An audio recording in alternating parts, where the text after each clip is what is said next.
2013 সালের 5ই মে নবীর ইজ্জতের স্লোগান দিয়ে ঢাকার শাপলা চত্বরে একত্র হয়েছিল দেশের লাখ লাখ মাদ্রাসার ছাত্র শিক্ষক ও ধর্মপ্রাণ মুসল্লিরা। ভোররাতে ফ্যাসিস্ট সরকারের বাহিনী 1.5 লক্ষাধিক গোলাবারুদ ব্যবহার করে পুরা ঢাকা রক্তাক্ত করে দেয়। শহীদ হয় শত শত মাদ্রাসার শিক্ষার্থী ও সাধারণ মুসল্লি। সেদিন কোনো সোশ্যাল সোসাইটি মাদ্রাসার শিক্ষার্থীদের পাশে দাঁড়ায়নি, প্রতিবাদ করেনি এই গণহত্যার। 5 মে পরবর্তী জেল জুলুম হত্যার শিকার হওয়ার মধ্যেই নানান ইস্যুতে বিগত 10 বছর স্বৈরাচার সরকারের বিরুদ্ধে আন্দোলন প্রতিবাদ অব্যাহত রেখেছিল কওমির ছাত্র শিক্ষকরা। সরকারের এমন কোনো অপরাধ নাই যার প্রতিবাদ করেননি এসব ইসলামপন্থীরা। অবশেষে 2024-এর 1 জুলাই থেকে বৈষম্য বিরোধী ছাত্র আন্দোলনের ব্যানারে কোটা সংস্কার আন্দোলনের সূচনা হলে শিক্ষার্থীদের এই ন্যায্য আন্দোলনকেও ভার্চুয়ালি সমর্থন জানান মাদ্রাসার শিক্ষার্থীরা। যদিও এতে তাদের কোনো স্বার্থ ছিল না।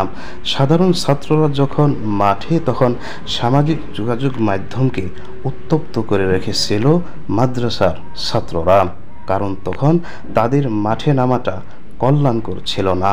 হিতে আন্দোলন বাধাগ্রস্ত হওয়ার সম্ভাবনা ছিল। এরপর আন্দোলনে পুলিশ ছাত্রলীগ কর্তৃক শিক্ষার্থীরা নিহত হলে সারা দেশে উত্তেজনা ছড়িয়ে পড়ে। শুরু হয় অসহযোগ আন্দোলন। এরই ধারাবাহিকতায় 19 জুলাই প্রধানমন্ত্রীর প্রকাশ্যে ক্ষমা চাওয়া, 2 মন্ত্রীর পদত্যাগ সহ 9 দফা দাবি নিয়ে শাটডাউন চালিয়ে যাওয়ার ঘোষণা দেয় বৈষম্য বিরোধী ছাত্র আন্দোলন। তখন ছাত্রদের এই 9 দফা দাবিকে সমর্থন জানিয়ে হাটহাজারী মাদ্রাসার হাজার হাজার ছাত্র রাস্তায় নেমে বিক্ষোভ করেন। এরপর 200-এরও অধিক শিক্ষার্থীর মৃত্যুর খবরে আর ঘরে বসে থাকতে পারেনি দেশের অন্যান্য মাদ্রাসা ছাত্ররাও। ফলে ঢাকা সহ দেশের বিভিন্ন অঞ্চলের মাদ্রাসা ছাত্ররা মাঠে নেমে এই আন্দোলনের সাথে একাত্মতা প্রকাশ করতে শুরু করেন। 30 জুলাই মঙ্গলবার কোটা আন্দোলনে শহীদ হওয়া শিক্ষার্থীদের স্মরণে ফেসবুক প্রোফাইল লাল করা এবং চোখে কালো কাপড় বেঁধে ছবি পোস্ট করার আহ্বান জানায় বৈষম্য বিরোধী ছাত্র আন্দোলন। ভার্চুয়ালি এই আন্দোলনেও মাদ্রাসার শিক্ষার্থীদের অংশগ্রহণ ছিল অভূতপূর্ব। 3 আগস্ট ঢাকার কেন্দ্রীয় শহীদ মিনারের বিশাল জমায়েত থেকে সরকার পতনের 1 দফা দাবি আসলে সেটাকেও অকুণ্ঠ সমর্থন জানান মাদ্রাসার শিক্ষার্থীরা। 4 আগস্ট শাহবাগে ব্যাপক জমায়েতের মধ্যে সোমবার মার্চ টু ঢাকা কর্মসূচি ঘোষণা করে বৈষম্য বিরোধী ছাত্র আন্দোলন।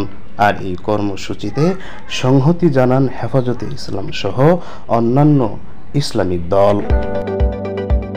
সবশেষে 5 আগস্ট সোমবার বৈষম্য বিরোধী ছাত্র আন্দোলনের আহ্বানে মার্চ টু ঢাকা কর্মসূচিতে যোগ দিতে কারফিউ ভেঙে ঢাকামুখী যাত্রা শুরু করে স্কুল কলেজ মাদ্রাসার লক্ষ লক্ষ শিক্ষার্থী ও সাধারণ জনতা। এদের মধ্যে বিভিন্ন রাজনৈতিক দলের সমর্থকরাও ছিল। বিশেষ করে ইসলামপন্থী দলগুলোর নেতাকর্মীদেরকেও শেষ পর্যন্ত মাঠে সক্রিয় থাকতে দেখা গেছে। এদিন ছাত্র জনতা ও সাধারণ মানুষের পাশাপাশি বহু মাদ্রাসার শিক্ষার্থীরা শাহাদাত বরণ করেন।